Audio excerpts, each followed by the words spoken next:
Yeah, that was my girlfriend. That was somebody who I was exploiting, but I didn't kill her, bro. Oh, listen, he didn't do it. He literally performed the next day. If he was a suspect, the police would have been after him. He's not a suspect. He's not just escaping the police. Let's lock in, because David just dropped a bombshell that flipped the entire industry on its head. On September 9th, 2025, LA cops rolled up on a scene straight out of Nightmare at Hollywood Toe on North Mansfield Avenue. What started as a few workers complaining about a foul stench coming from an impounded Tesla turned into one of the darkest scandals tied to a rising star in years. And that car? It was registered to 20-year-old singer David Anthony Burke, better known as David, the voice behind viral hits like Romantic Homicide and Here With Me, the same songs that pulled billions of streams, making him one of the most streamed artists of his generation. But that Monday morning, fame met something way darker. Workers at the tow yard couldn't ignore the smell leaking out of that Tesla any longer. At first, they thought it might be a dead animal. But when police arrived and cracked open the front trunk on those electric rides, what they found froze everyone in place. Inside was a decomposed body, wrapped in a bag, dismembered beyond recognition. The remains weighed just 71 pounds, mangled, decayed, and impossible to identify on sight. Investigators didn't need long to figure it out. This was an accident, and it sure wasn't a suicide. This was foul play. And here's where things got even more twisted. The timing. While detectives in LA were dealing with a gruesome discovery, David was out performing live, smiling on stage in front of packed-out crowds on his world tour. He even had a show at the Fillmore in Minneapolis the very same day the body was discovered. Fans couldn't wrap their heads around it. How could a superstar be lighting up arenas while his name was tied to something this disturbing? At first, the internet didn't want to believe it. Supporters flooded timelines with messages of loyalty, calling him a young king, saying it had to be a setup. But the whispers started spreading fast. To make things worse, reports surfaced that David's Tesla had been reported stolen just a week before the discovery. Some said his whip got jacked and used for something grimy, but the math still wasn't mathing. That car had been parked and abandoned in the Hollywood Hills for nearly 5 days before it was towed. And neighbors... It takes a toll on a kid. Like, isolation. yeah, and there's outlets like, I know I made a couple friends now that were homeschooled, but they had like these groups that they would go to like bi-weekly and just to... admitted they'd been smelling something foul the entire time. At first, workers thought the smell was just a dead animal, but it was something way darker. And while the cops were still piecing together the horror inside that Tesla, the corporate world made its move fast. Crocs and Hollister, two of David's biggest sponsors, cut ties instantly. No hesitation, no waiting for facts. That kind of speed had people asking the obvious question. Did they know something the rest of us didn't?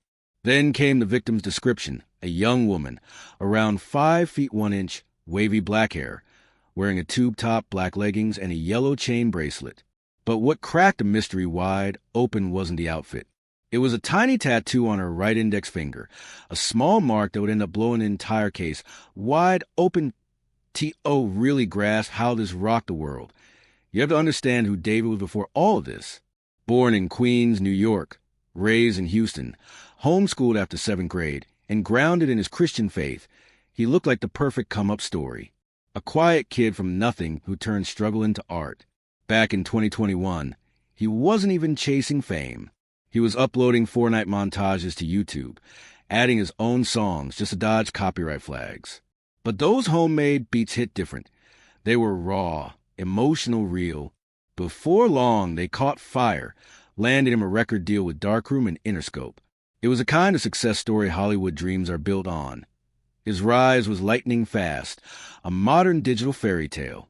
But every fairy tale has a shadow. One copyright strike in 2021 almost broke him. His YouTube cash dried up, and when he vented to his mom, she told him something that changed everything. Instead of giving up, he turned that frustration into fuel. With just an iPhone, a pair of Apple earbuds, and a free app called BandLab, he started recording tracks from his sister's closet. No studio. No engineer, just pain, passion, and a cracked iPhone mic. That gritty, lo-fi sound fans later praised as his signature was intentional genius. It was survival.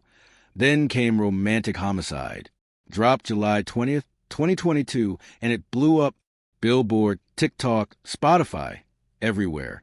The track peaked at number 3 on the Hot Alternative chart and hit number 33 on the Billboard Hot 100. Every lyric cut deep, dripping with heartbreak and darkness. But now, looking back, those lyrics hit way different. Lines like, "In the back of my mind, I killed you and I didn't even regret it," once seen as metaphorical, now sound haunting. At the time, David brushed it off, saying it was about emotional detachment, not real violence. But with everything that's surfaced since, those bars feel almost prophetic that BY 2025. David wasn't a bedroom artist anymore. He was a global phenomenon, platinum plaques, massive tours, festivals, interviews, billions of streams. Fans saw him as a voice of post-pandemic heartbreak, a lonely generation crying out through his music. And through it all, he still preached faith and humility. He talked about family Bible studies, staying grounded in God, and never letting fame inflate his head. From the outside, he seemed different, a young king staying true, while others fell off. But behind the microphone, cracks were forming, and soon the image he built was going to collide with a truth he couldn't hide as the investigation deepened. David's team claimed he was fully cooperating with authorities. His lawyers urged reporters to wait for the facts, while his world tour kept rolling like nothing had happened. But law enforcement wasn't slowing down. That Tesla, a 2023 model with Texas plates registered under his full name, became the centerpiece of the case. It was found parked in the bird streets of Hollywood Hills, one of LA's richest neighborhoods, a place where everyone has cameras, motion sensors, ring doorbells, meaning somebody somewhere had footage. But investigators face a nightmare. The body inside was too decomposed to identify easily, wrapped in plastic, stripped down to just 71 pounds. Whoever did it clearly tried to mask the smell, but failed miserably. Forensics suggested the remains had been there for weeks, maybe months. That meant someone had been driving around Los Angeles with a corpse in that car. A Tesla, a rolling computer tracking every move, every stop, every charge. Cops pulled the data, hoping the car's digital fingerprints would reveal who was really behind the wheel. Celeste was hiding out with someone, terrified of being found. Her friends, desperate to protect her, pressed her with questions. They begged her not to go back to David, warning her that something about him didn't feel right. Her reply froze them. "I'm safe." "No, I'm not." Those words said everything. She wasn't just hiding, she was trapped. The messages revealed chilling truths. Her friends knew she was caught in something dangerous.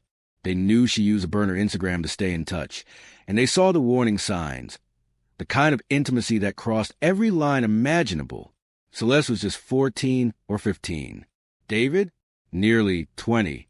The imbalance was obvious. And the last of her messages painted a picture of a girl trying to escape, terrified of what would happen if she did. Her friends begged her not to delete her Instagram. They just wanted a way to reach her. Those were her final words. A digital goodbye from someone who felt cornered, scared, and alone. At that point, the story about David's Tesla being stolen fell apart completely. The receipts showed he knew Celeste personally. He'd been with her, and she was still alive weeks after being reported missing. Suddenly, this wasn't about a random body in a car. This was about a superstar with direct ties to a missing teenage girl.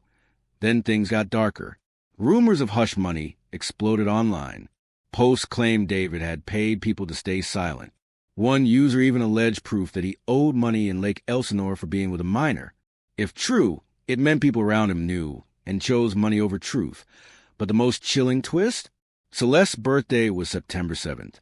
And on that exact same date in 2022, David dropped Romantic Homicide, a song about ending someone in the back of his mind. Fast forward 3 years. Investigators believe his Tesla, the one holding Celeste's body, was abandoned on September 7th, 2025. The day she would have turned 16, the symbolism was too dark to ignore. It felt like a message, a ritual. Then came the unreleased track titled Celeste. Alleged lyrics described the girl with my name tattooed on her chest. And that tattoo? Both of them had one. The same design, the same finger. His in black ink, hers in red. What once looked like love now felt like control, a brand. Her brother allegedly came forward, saying he'd found their messages, love notes, photos, proof that the relationship was real. He even claimed he tried giving it all to police, but nothing moved. Maybe because David was too famous, too protected by the time the L.A. County Medical Examiner confirmed Celeste's death as a homicide. There was no going back. The body had been dismembered, wrapped in plastic, and hidden for months. The cause of death was deferred, but nobody doubted it was foul play. Celeste's story had become a nightmare. A young girl allegedly groomed, isolated, and silenced by someone she trusted. A teenager branded with his mark, and left in his car like evidence of a secret he couldn't erase at this point. It's no longer about fame. It's about accountability. The fans, the brands, the industry, they all have to decide where they stand. Because the truth isn't just disturbing. It's horrifying. Thanks for watching. Drop a comment with your thoughts. Hit that like button, subscribe, and share this video so more people can see what's really going on. And don't forget, click one of the videos on your screen to dive into more stories like this. See you in the next one.